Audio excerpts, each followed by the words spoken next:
saat ini saya bersama dengan tamu spesial yang kebetulan pada hari ini hadir di kota Solo. Siapa beliau? Kita akan berkenalan dengan langsung dengan beliau ya. Selamat pagi Bapak. Selamat pagi Mas. Beliau adalah Bapak Yagus Suyadi, staf ahli dari Menteri ATR BPN RI bidang hukum agraria dan masyarakat. Betul Pak Yagus? Masyarakat adat. Masyarakat adat. Yeah. Pak Yagus hari ini hadir di Kota Solo dalam acara apa ini Bapak? Oh ya, yang pertama saya bangga sekali dengan kementerian, dengan kantor pertanahan Surakarta. Banyak yang lidah kita tuh lidah ngomong Solo. Lebih enak daripada Surakarta ya. Kantor pertanahan Solo lah ya. Kehadiran saya di sini dalam rangka ada satu hal yang penting yang menyangkut istilahnya gawenya Kementerian ATR BPN yang didukung dengan Undang-Undang Cipta Kerja, khususnya pembentukan yang namanya Badan Bank Tanah. Oh iya. Ya, sehingga acara saya ke sini dalam rangka kita melaksanakan harmonisasi salah satu peraturan pendukung yaitu Perpres mengenai jenis hak keuangan pejabat struktural Bank Tanah yang diselenggarakan oleh Kementerian Hukum dan HAM. Oh begitu. Kalau kita ngomong dari sisi tahapan pembentukan peraturan perundangan, ini sebenarnya sudah ke 90%. Artinya begitu ini harmonisasi sudah selesai, maka dasar hukum, pelaksanaan, pembentukan, pengisian struktur Badan Bank Tanah akan segera dijalankan. Meskipun sebenarnya ini sudah berjalan mulai Januari 2021 kemarin sudah berjalan. Kalau sampai dari Januari sampai dengan hari ini ya Pak, artinya kan sudah sekitar lumayan berbulan-bulan, kurang lebih sekitar 6 bulan. Ini progresnya seperti apa Pak? Alhamdulillah bahwa Badan Bank Tanah ini sesuai dengan normanya sebagai badan khusus yang kita sebut Swiss generis yang diberi kewenangan untuk menjamin ketersediaan tanah. Dia juga diberi kewenangan dalam rangka fungsi pendamping dari fungsi Kementerian ATR BPN. Dalam hal ini adalah terkait dengan fungsi manajemennya. Ya, kalau fungsi BPN kan administrator, regulator.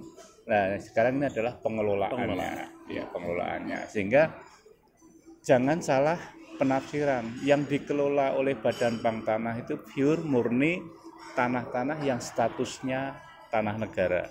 Oh begitu. Tanah negara, dan itu bisa berasal dari tanah telantar, tanah yang haknya sudah berakhir tapi tidak dimohonkan haknya, tanah timbul dan lain-lain. Untuk melaksanakan fungsi ini paling berat, mendukung mewujudkan ekonomi berkeadilan. Nah, di sana ada fungsi untuk kepentingan umum, kepentingan sosial, kepentingan pembangunan, kepentingan konsolidasi tanah, bahkan sampai kepentingan reforma agraria.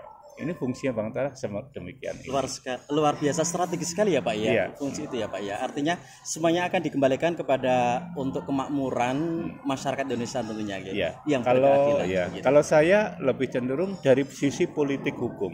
Kita yang kita rasakan semenjak adanya Undang-Undang 5 tahun 60 adalah kondisi ketimpangan struktur penguasaan tanah.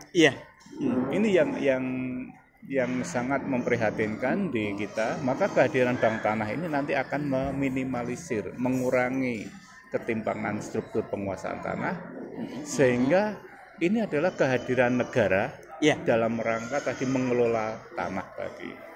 Nah, sehingga harapannya pelaksanaan konsolidasi tanah, reforma agraria akan terdukung, akan tersupport oleh Bank Tanah ini. Karena apa? Salah satu klausul di sana bahwa perolehan tanah oleh Badan Bank Tanah ini paling sedikit 30% untuk kepentingan reforma agraria. Ada fungsi lain dalam rangka menyediakan objek tanah untuk kepentingan masyarakat berpenghasilan rendah dan kepentingan yang lainnya itu sangat-sangat mendukung sekali. Dan itu adalah apa yang menjadi fungsi yang harus disediakan oleh Badan Pangan Tanah ini.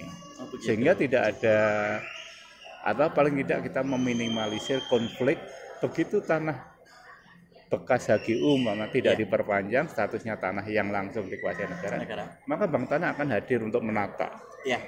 Kalau sekarang kan begitu ini berakhir tanah negara, banyak orang yang pengen masuk di situ dan ya, itu kehadiran saya dalam rangka harmonisasi salah satu peraturan-peraturan presiden dalam rangka mendukung sebagai dasar pelaksanaan Badan Bank Tanah itu. Oke, Pak Yagus, menarik sekali perbincangan kita. Namun demikian, mungkin karena Bapak juga akan harus segera bertindak lanjut untuk bekerja kembali. Komen ini untuk kantor pertanahan.